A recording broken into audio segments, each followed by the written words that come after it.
Hello and welcome, Must Players, to episode 19 of 2019. Gotta love a little number play there. I'm Mark Sanamatino, and sitting beside me is Julian Price. I'm here. And beside him, back from his holiday and all the other adventures he's had, David Fishpeather. How are you, Dave? Hey guys, it's good to be back. Welcome back. This is the Must Play podcast. That was you! In an era where I forget to turn my laptop volume down, where we talk everything video game, film, tech, frankly, anything we want to talk about. We want to also plug our website, which is mustplay.net.au. Probably shouldn't have read out plug the website off the rundown, but you know, these things happen. And we also want to say a big thank you to Richard, Devon, Matt and Amy, who were our competition winners over the past 2 weeks. Well done to you, and thank you to Disney for giving us those prize packs to give away for Dumbo as well as for the Lion King. And we have another competition coming up soon, Avengers related. Stay tuned. Stay tuned. Can I win that one? No. Can we announce that a little bit later in the show? What? Who can win it? Or how we're going to win it, or what we're giving away? Yeah, time will tell. All right, time will tell. We want to start on a good news story for the week because a 16-year-old boy, parents around the world would say kids are wasting their time playing Fortnite. But this kid here did pretty well, Jules. No waste. And he does not look like the stereotypical gaming teenage boy. He's going to definitely not be a nerdy kid sitting in his room. He's going to have women flocking to him in the United States once they find out that he's just won 4.3 million Australian dollars, $3 million US dollars, taking out the Fortnite World Championships, the World Cup, which is just an insane amount of money. By the way, I didn't even realise this was on until I saw it in the news that somebody had won this much money. Admittedly, we don't really keep across Fortnite. We're not big Fortnite players, but of course it is the biggest social phenomenon when it comes to video gaming at this present time. And, Kyle Giedersdorf, I hope I'm saying his name correctly there, Fish. If you were 16... He goes by Bulgar? Booger. I'm going to go with Booger. Yeah. I feel if I was 16, I'd be all up in Fortnite, but I'm not 16 and I don't care about it. But would you care about it if someone's like, hey, play this game and win it, and we'll give you $4.3 million? Oh, yeah. But I definitely don't have the skills to win $4.3 million. But you got to think about it. This kid, he's 16. How long's Fortnite been out? A couple of years, 2, 3 years. He hasn't been playing this game his whole life or anything. He's just picked it up. He's really good at it. He smashed this competition. He won in the last round by nearly double the amount of points as the player that came in. It was cumulative. So there were 6 rounds, from what I understand. He never actually... I don't think he won a round. He just was consistent. Well, he won the most important round. Exactly. Did he just wait in a bush and... did he actually kill people? Still a viable tactic. But watching this, it doesn't look like he's waiting in a bush. There is so much going on here. Look at this building. All these World Cup and Championship finals and all... They all just look so hectic. Like all these crazy builds and everything.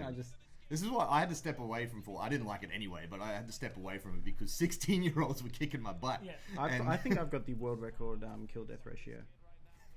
Oh, zero for zero, but 1 win. The only time I played Fortnite and tried to build something, every other time I've just played it as a regular shooter.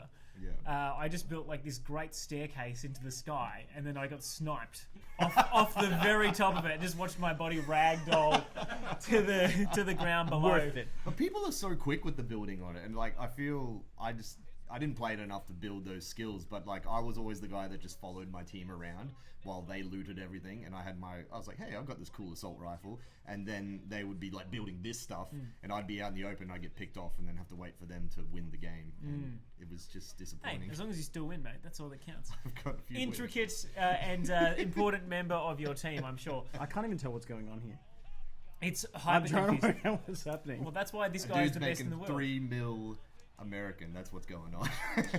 Look, it's pretty crazy. I don't know if there's any other gaming stories out there which you would like to share in terms of people winning ridiculous prize money. We know League of Legends and Dota obviously have huge competitions in South Korea in particular, but to see something like this on Western soil I think is really important for esports going forward. Fortnite is sort of bringing that to the fore. So for Western culture, even though people hate on Fortnite and think it is what it is, it's clearly a very important cog. Well, it's big enough to have a $3 million prize packet, so... I want to know where that money came from. Obviously, a lot of people would have been watching it at home or streaming it, but geez, that's a crazy amount of money. Yeah, it's huge.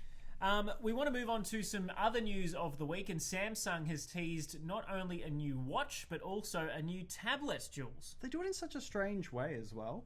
Like Samsung and Apple, they're so different in terms of revealing things. Samsung just put out this little teaser because they've got a big event coming up next week. So in this teaser, you see flashes of what looks like a new watch and a new tablet. We already know that they're going to bring out a new phone next week, the Note 10, I think it is. And this is their little tease. And then it came up with 2 different dates. So there's 2 different reveal dates for these 2 products, and then the other date for the release of the phone. Wait, are they reveal dates or release dates? At the end of that teaser, there's 2 dates. There's July 31st, which is tomorrow in the US, and then there's August 5th, which is for the watch, and then August 7th is their main event, which we get the new phone. I don't know why they don't just do this all in one event. Obviously, they want to keep the information going for quite some time and not have anything overshadow each other. But I mean, Fish, in this day and age, I think people just find the information that they want. Yeah, that's it. I think, I don't know, I'm not a Samsung guy myself, but generally, I'm not really one for reveals of tech so much, so it's kind of like, just give me the information now. I want it now. I 100% agree. Look, whatever they do, I think the Note isn't for me. I've never been someone that needs to have this weird hybrid of phone and tablet. Yeah. I am interested in the watches though. I've still got my Galaxy Watch. It's just the Galaxy 3. It's not the latest one. But if they improve the speed of these things, because I think the functionality is excellent, but I do find it lags and chugs a little, like every now and then. You've got an Apple Watch. I don't know if you get anything similar. Doesn't no lag here. So does Mesa. It's just it's normally pretty sharp, but I feel like if I overload the home screen, at least on the older watch, it doesn't have the RAM in there to do everything it wants to do. So what version of the watch is the one coming out? It would be, I'm assuming, the sequel to the Galaxy Watch. So they Galaxy went 1, 2, 3, and then they've sort of rebranded it as the Galaxy Watch. Right. But as you said, Jules, July 31st and August 5th for details and on August those. 7th for the new phone. Now, Fish, I'm going to throw this one to you because we've got a new trailer for the season 9 of American Horror Story. Yes, I didn't even realize there were 9 seasons. They're still going with this show. Well, the good thing with this show is that every new season is a new story, so they can do all different genres of horror, and that's what I've really liked about it. Funnily enough, I haven't finished a season since the first season, but this one I'm very excited for because I'm a huge Friday the 13th fan. And this is set in 1984, as you can see on the screen there. Yeah. And it's a very Jason Voorhees-esque Crystal Lake Killer type thing going on here. So if, like, one of the golden ages of horror was the 80s. So if they can bring all the fun of slashes, I think it's going to be great. Yeah, I mean, if you're lounging in a bikini on a canoe and someone blasts out of the water like Paul Dowsley on a Hot Weather Story, I'd be pretty concerned. That is classic Emma slasher. Roberts is returned as well. Yeah, no, it's exciting because I couldn't even tell you what the last season of American Horror Story was. I've kind of The forgotten. last one that Presumably I season 8. watched was the one with Lady Gaga in it, and it was really The hotel one. Yeah, that was quite good. That one doesn't have the main female actor in it. It's the first season without it. Yeah, I read that as well. So Not in the budget anymore. No, it's an 80s slasher movie. They just need pretty young girls to kill off. That's all. Well, I'm pretty sure Emma Roberts is in this one, and she was in the Witches one they did. Coven one, yeah. So we don't know too much about it. It's set at a summer camp. It looks like Friday the 13th. I'm in. Cool. Just rolling on with the horror news. It's been a great year for horror, by the way. Yeah. Absolutely So much phenomenal. more We to know come. It 2's coming out. We're going to hear about what you thought about Annabelle Comes Home a little bit later in the show as well. And plus, I mean, there's been so much. I feel like I've seen so many horror flicks this year. Like Pet Sematary. I mean, just really... especially mainstream long-awaited ones, yeah. Like it's very rare to get horror on the big screen because apparently people just don't turn out to see it, which I've never understood because every weekend when I worked at a cinema, horror movies packed out. It's teenagers love it. It's you know, I guess there's only like those couple of sessions that it would work for, but it's great to see money getting thrown at horror films these days. Like going to see a horror is my favourite thing. Yeah. I always go with my fiance, her brother, and his girlfriend. Yeah. And Priscilla's brother is a stickler for getting really scared and screaming like, ah! and then laughing for the rest of the time. Yes. So Yeah. he'll get terrified, and then as everyone else is still being scared, he's just laughing really It's loudly. the nervous aftermath of a good I'd be scare. like that too. It's one of my I favorite do things. that. When I get a good scare, I laugh. It's and you need to go with people like that. That's the thing I like about horror, especially in the cinema, is it's an event. Like, I actually go out of my way to go and see a horror with a packed cinema. It's the one type of film that I like to see in an atmosphere. Like, unfortunately, I saw Annabelle on like a Monday at like 10 o'clock in the morning, so there was like 2 other people in there. vibe Wasn't really happening, so that might have had You and a some couple effects. of seniors and one person. There was on one New senior Star. smacking his lips behind me. It was really weird. He was doing that. Alone? I think he was eating Maltesers. I don't know. Should I just quickly talk about Annabelle now? Look, while what we're on here, it? we're talking about horror. Oh my god, what Like, a face! I know that it's Jeez. I know that it's been out for a month, but I just haven't had time to I get feel like around we haven't to it. seen you in a month. Yeah, exactly. So finally, I'm back on track. I'm watching horror movies. I'm here talking about them. I didn't really like this. I thought it was pretty average, which I found most of the Conjuring spin-offs to be. I loved Conjuring. I love Conjuring 2. Conjuring 2 was horrifying. It's the last movie. It is incredible. Last movie that actually gave me the chills in the cinema. I saw it at PAX Cinema at Jam Factory. It was fantastic. But James Wan, director of Aquaman and Saw, 2 very different types of things, he's a horror maestro. So he was behind the Conjuring movies. He's got his fingers over these spin-offs. Like, there's 3 Annabelle movies. There was a Nun spin-off that was trash. They're all just like, nah. I agree, and I've seen The Nun. I'm not going to go watch this movie. I saw the previous Annabelle spin-off movie. Scary at parts, but they were shock scares. They weren't. Yeah, they're always shock scares. They weren't It's great cheap at stuff. building the atmosphere, which Yeah. you say is so vital to actually enjoying a horror film, where you feel Totally. like the entire cinema is just on the edge of its seat. That's right, and like a good. I'm not against a good jump scare, but you got to earn your jump scares, and they are very cheap. And look, this is made for tweens. This is made for those teenagers that will be going out on a Friday night at the Jam Factory to go see it, and they will be pooing their pants. but like this is kind of what mainstream horror is now, and that does disappoint me to a certain extent, because this is the stuff that money's getting thrown at, and the fact that a Hollywood studio is taking it on a lot of the time means they're not going to take too many risks, because they need to appease everyone, where horror is supposed to be offensive to a certain extent. So that's why low budget horror is great, and all those 80s slasher movies that I was talking about before worked so well, because it was just people with a vision and they wanted to shock you. And you get a little bit of this here and there, but these are more suspense movies, I would say. And like you said, when you're doing cheap jump scares, it doesn't quite get it there.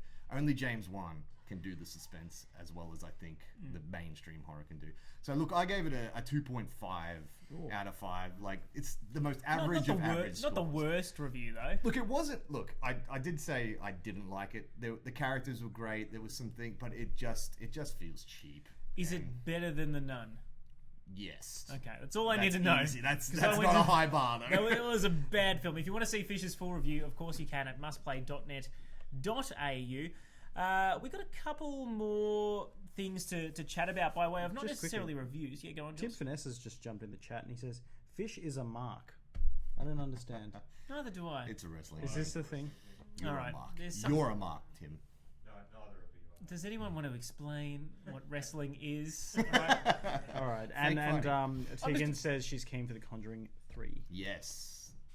Is James Wan back for that? I don't know. Yeah, I know it is the next movie. I haven't checked that, but I hope he is. I want him to stop dicking around undersea with Aquaman and come and make more horror movies. Oh, look, I hope he comes back as well, because Aquaman. I don't think Aquaman was it was okay as well. It But didn't deserve that $1 billion. No, absolutely not. It was. Again, I was talking to Tim the other average, day average. about Aquaman and how I can't take it seriously because of the Entourage series. Yeah. Have you seen Entourage? Yeah. Yeah, James Cameron's Aquaman. I just can't take the fact that they actually made an Aquaman Yeah. movie seriously. Great. It's probably I'd go watch the Entourage series before I watch Aquaman again. So. While we're talking about superhero movies cracking $1 billion, we did have Spider-Man in for a bit of a discussion this week, just because that film has cracked $1 billion. Not only a huge milestone, because it's the first Spider-Man movie ever to do so. That includes all the Tobey Maguire ones, as well as the Andrew Garfield ones. But I believe that there was some sort of stipulation, or at least there was rumoured to be a stipulation in the contract between Disney and Fox that they would only get to make a third solo Spider-Man film with Tom Holland in the MCU if it cracked $1 billion. Oh my god, and they have to, don't they? But was it Fox? Because it's Sony. Oh, sorry, with Sony. Apologies. Yeah, Sony. Okay, that's They're all the same they did thing it. these days, don't But I feel like it's like, okay, cracking that $1 billion mark now seems to not be such a big deal. Like, the money that's getting thrown at the box office is great. Like, I'm glad that movies are cracking that mark. But I actually wasn't that impressed because like Aquaman did it, didn't Wonder Woman do it? I think Captain Marvel did it. Captain Marvel. So if Captain Marvel's doing it, which was like a pretty good movie, but not so much, like Spider-Man should do it. That had a bit more of a social appeal as well. Oh, though, totally, Captain but- Marvel. Look, to be honest, it's a great film. We actually haven't Yeah, it was spoken good. about it yet. You are not going to watch it, are you, Meso? No. Jeff, are you going to? You don't care. Look, Do you know what Spider who? Spider-Man is? Got iTunes yet? it's not on iTunes yet. It's pre-order. Quick spoiler warning, because we just want to discuss the mid-credit scene really quick, if that's okay, because it's been out for a couple of weeks. If you haven't seen Spider-Man yet, just turn the volume down for the next minute or so. But that's got to be the best mid-credit scene, or even post-credit scene that we've ever had in the MCU. Not only because it was interesting, it was funny, but it sets up the next film in an amazing way. So good. And the best part is that J. Jonah Jameson is back Oh, that was just I lost it. with the original actor from the Tobey Maguire So ones. he's the only one who can play it. I know. I thought it was exquisite. I mean, he's bald now, which is the thing, but who cares? That's fine. He's I mean, it was 20 years ago. These Yeah. days. And then he reveals that Tom Holland, or Peter Parker, is in fact Spider-Man, Spider-Man. which is Yeah. going to have huge repercussions for whatever happens in Spider-Man 3 or Yeah. beyond. Yeah. And yeah, I just wanted to quickly ask, I mean, Spider-Man has always been a character struggling to make ends meet in his personal life while also being this amazing superhero. So I was just going to say, does this hurt his character? Like, are we expecting Spider-Man's story to end after 3? Well, I guess this kind of pushes Peter Parker into the Tony Stark Yeah. category. Yeah. Well, in the Civil War comic story, Spider-Man reveals that he's Peter Parker, and he's obviously on side with Tony Stark. So there's a whole thing there, and I think they're going to bring a lot of that into play. There was a lot of dynamics that came in that were really fun and interesting in that comic story. So I definitely don't think it's the end. Like, they need Spider-Man. Like, Spider-Man's like the only big name left other than Thor and like Doctor Strange, I guess. And obviously we're getting this new phase, so there's going to be a lot of big newcomers, but Spider-Man is the $1 billion man now, so you need to keep going. And Sure. it's going to be huge. Like, I can't wait. There's even rumblings of Spider-Verse business coming into it. Like, No. because what's his name? Jameson, the actor. The guy that plays him? Yeah. Give me a second. Oh my God, what's his name? That guy, the guy Something from the Fox? original one. Old mate. Old mate. You got it. Oh man, I'm having a blank. He's such a good actor. But because he's come into it, there's talk that is the Tobey Maguire, J.K. Simmons. J.K. Simmons. There you go. The Tobey Maguire universe could come into it, there and we has could been talks see. about that in a while, and they were going to do it with that film. Yeah, But yeah, I'd be interested. man. Imagine seeing Tobey Maguire and Andrew Garfield come back. I'd love to see that. What does Tobey they've Maguire done look this. like now? Probably not good. He didn't look good when he was young. Hey, leave Tobey Maguire alone. The man's had a rough run, all right? No one likes him. We've got a whole heap of video games to chat about now to round out our show. I'm going to be doing a bit of a chat about Fire Emblem Three Houses. Fish and Jules have been playing a lot of Marvel Ultimate Alliance 3, but before we get there, I've got my Switch turned on. This is Super Smash Brothers, as you might not be able to see. But the hero, the main protagonist from the Dragon Quest series, has come out today as DLC for anyone who cares about that game, like I desperately do. And yeah, it is actually probably the most overpowered character that they've ever released in Smash Bros. Oh, really? By far. By far. Not only does he have a sword, he's unbelievably strong. He randomly gets critical hits, so his moves do like double the damage that they should. Wow. And What does it look like?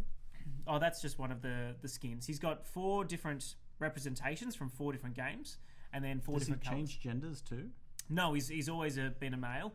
And yeah, he's got not only his 3 main special moves, which have each got 3 stages to them based on how much you charge them. His down B brings up a random selection of 4 other special moves, which can put your opponents to sleep, instantly kill them. Holy Like cow. you can Well, triple and triple that's your random. speed and your jump. It's random, but you got to. I suppose the payoff is you got to spend time reading to work out what move you want to use, nobody so your wants to read. character's not You'll be fine. moving. And anyway, that is the hero. I'd love to show you a bit of his gameplay, but he literally came out just a couple of hours ago, so I haven't had a chance to play him all that much. But Is more the Smash is the DLC. critical hit? Can other characters do critical hits, or is it No. just this? just What? him, which is why I'm saying it's a massive That's advantage. huge. Okay, right. Anyway, before we get to Fire Emblem, because my throat is a little bit sore, can you boys talk a bit about Marvel Ultimate Alliance? I'm sure we can. Oh, we can. Well, it came out last week on the Switch exclusively.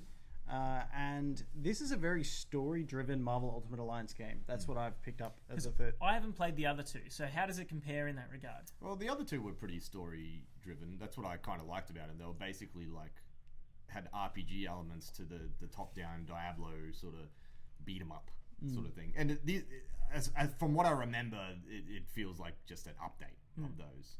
And we've got new characters. Like It basically, looks good too. yeah. I think it's a very very pretty game. But basically, the story is about the Infinity Stones again, Yeah. and how Thanos wants to get them, and they are scattered across Earth, and now you got to go find them again. Yeah. Can I just That's ask, what you that both said it looks good. I reckon this looks like a pretty ordinary game. Graphically, I got to say, I know it's The on the Switch, I know there's story-driven its content limitations. looks good. Yeah. The cutscenes are fun. Yeah, it's This when I find when you're in a big group and you're just all spamming moves, it can get very messy, and I struggle to find my character sometimes. Yeah, that's the biggest thing. I've like I love the story and I love being able to play as all these characters. I used to like dream of a game like this when I was a kid. Just being able to pick from a huge roster and actually play in a story, because you had like Mortal Kombat Trilogy and all of that, but it was fighting games. Now this is a story-driven thing, but it's a button masher. There's not much to it, and I find even when you die, it's not that big a deal because you just switch to a new character. There's always 4 characters going on, and then you can just heal that character. So I don't think I've actually ever died, but I haven't got that far into it yet. No, I haven't had my entire team wiped out just Yeah. yet. But it is very button mashy. But it is. I'm feeling at this point it's a quest to unlock characters, and I feel like when I unlock all the characters, I'm going to be finished the game, even though the game's not going to be finished potentially. Yeah, so you're really just, you only care enough to get all the characters, but what you're saying, the story isn't grabbing you enough to want to keep The playing? story or- is it's Story good is fun, cool. but it's not very like. It'll just be, oh, and now we're here, and oh, that random character appears. Like we're just in. I'm up to a part where, out of bloody nowhere, Ghost Rider appears. No context. Yeah, it is a bit like that. Just like. And I think that's the. Oh, hold on, they thing live in that- the same world. He might have just been around the corner. No, He's just no, popping in. Yeah. I don't want to spoil it just in case people are going to play it, but in the location that I was in, I'm like, how? Why is Ghost Rider here? The Infinity Stones, that's why. but, There we go. but one thing, it is very much taking from the movie characters as opposed to comic characters. Like, Peter Quill sounds like Chris Pratt. Rocket sounds like Bradley Cooper. But they do look quite different than the. To a certain extent, but I think they're very much borrowing from the characters that people care about now. Obviously, Well, I think the they're billion-dollar banking on it. I movies. think that's why they went with the Infinity Stone. Yeah, which is cool. Like, it's a different story of the Infinity Stones. It's something where it's quite fresh with Endgame just having wrapped up. But yeah, I think the button mash. Like, I honestly haven't played a whole lot of it because it's more of I just feel like it's a mind numb of a game. But I have played with my brother online, which is kind of fun. The only thing that annoys me about that is, like, if I go into his game, I can only be one character of the 4, whereas when you play as one player, you can switch between the entire team, which So I you're don't stuck understand. with the one character. I haven't played co-op yet. Yeah, so I just pick Wolverine. Fair enough. 'Cause he Always an keeps excellent playing. choice. Yeah. So, I mean, I know you haven't finished the game, but I mean, where does it sit on your scale? If you had to give it a score at the moment, is it worth people at home who have been umming and I ahhing would about give- the game picking at, it up? At this stage, I'd give it a 3 at least. Yeah, it's a good play. Okay. It's a good play. It's And if you're a fan of Marvel, you're gonna like it. and it's delivering what it's promised. Like the old games are exactly the same. Yep. Yeah, they're really. I think they would be better if, like, we were all to play it now together with our switches here. I'm assuming you'd be able to be a character each. So it's funner with people, and that was always the draw of the original ones. I used to, I went out and bought 4 PlayStation controllers, so I just have friends around to play that game. It's an expensive game. It was, but it was worth it. Well, look, that is out now. As we said, you can check back to mustplay.net.au for the full review from these gents a little bit later. In the week, we got a couple of comments. Anthony Morton just wants to wave hello. Hi, Anthony. And Steve Neil Campbell, Deadpool himself, says can't wait for The Nun 2. Steve, it was the worst movie I've ever seen. They are making a sequel. So bad. Anyway, we'll leave that where it is. I haven't seen it, but I presume they defeat the nun at the end. Actually, I'm pretty sure they do defeat the Nun at the end. Yeah, How will they make it a sequel? Well, it was set before The Conjuring 2, which the nun was in, so obviously she can come back somehow. Fair enough. Well, look, Steve, if you want to cosplay as the Nun, I Oh, think that'll please. really spice some things up. Please do that. Panther, I'm begging you. That would be terrifying. I'm going to look up a nun costume and link it to him. I'm sure you can find one. He'll do it there'll too. Be plenty. There's some great prank videos with the Nun online, by the way. Yeah. And I suppose what I've been playing for the week has been Fire Emblem Three Houses. This is a game which I must say I had very little excitement for. I feel like we've known about it for a long time. It was announced years ago. We never really got a good idea as to what the game would be. Every time they showed it to us, it didn't look like it was really all that done or fleshed out. And Well, I remember when we spoke about this, you were really hesitant to get into it because you had to spend a long time in the... well, it's a 70-hour game, and that's just by playing through one house. So it starts with that epic cutscene you've just seen. These are the 3 houses. So you've got the yellow house, the blue house, and the red house. I chose Edelgard's house. She's on screen right now with the Black Eagles. Yeah, you did. Of course I did. Yeah, you did. Nathan. Anyway, it's because she had a powerful backstory, okay?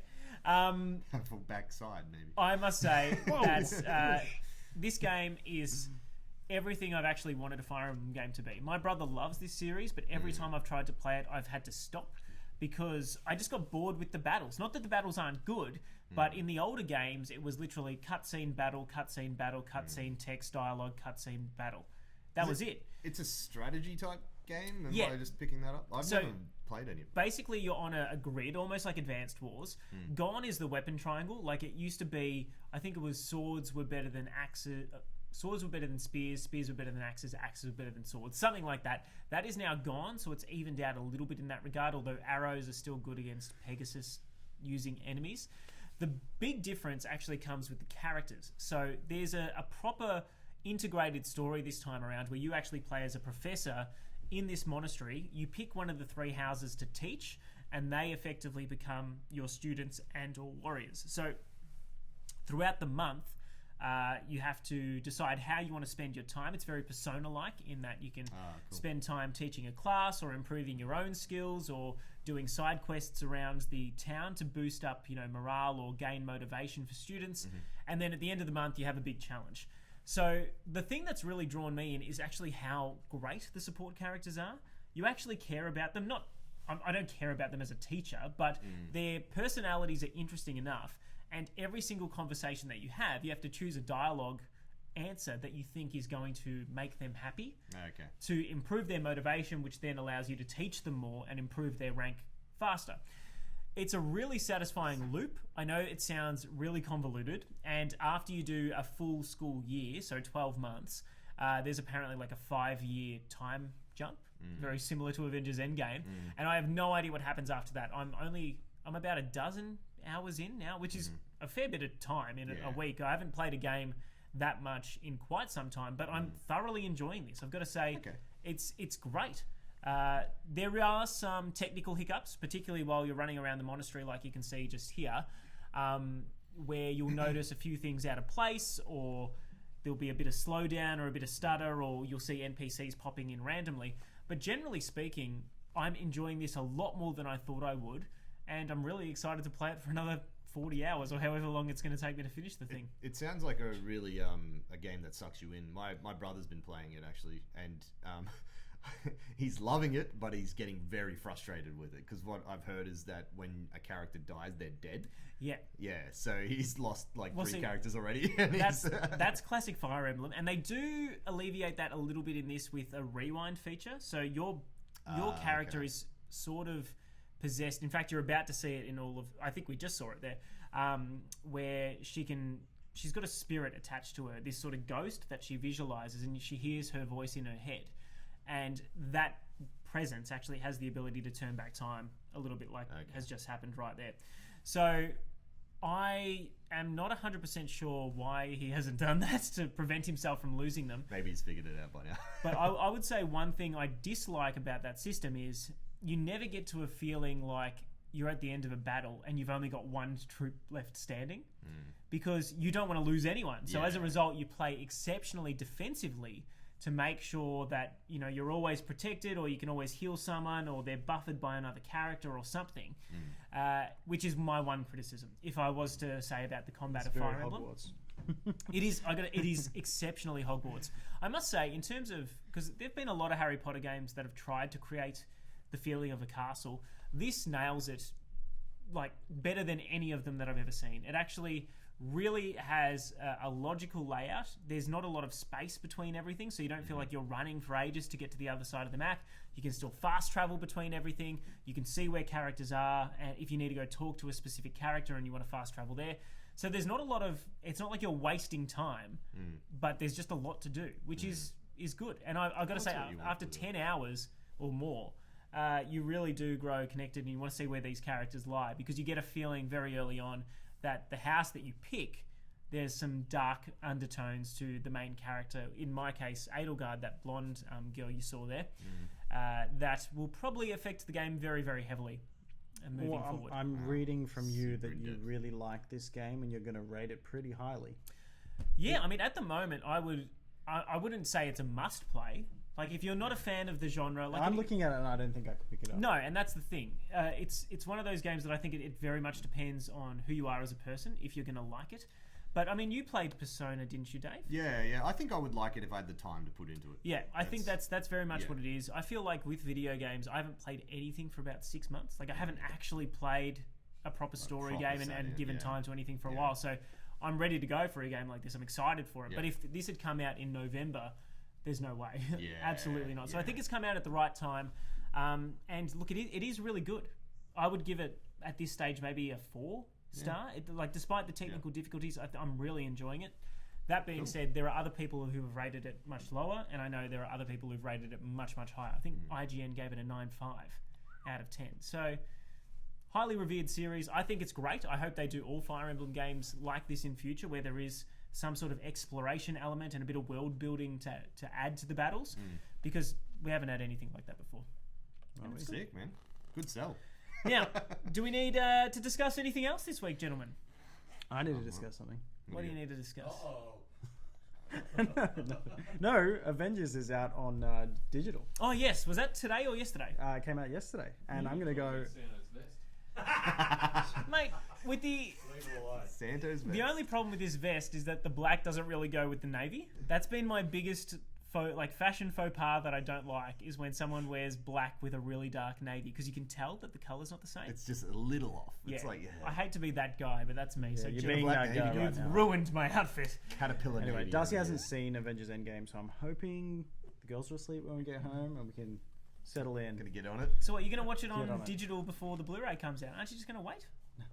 Nah, I need it now. I'm We watched Captain Marvel last night, so we're in the zone. Fair enough. fair play. When's the Blu-ray come out? Next End of week. the month. Oh, it's No, okay. only a few Is it weeks the away. end of next month? I'm pretty sure it's a few weeks away. Yeah. I genuinely thought it was like next week. Okay. I better look that up. We'll confirm that before the end of the show. Otherwise, thank you so much for watching. It's been an absolute pleasure. Please follow us and like and subscribe across Facebook, Twitch and YouTube, which we stream this show every week on a Wednesday night from 8 o'clock from. You can also check out all the stuff that we do at mustplay.net.au. Fish, it's been great having you back. It's good to be back, baby. Meso?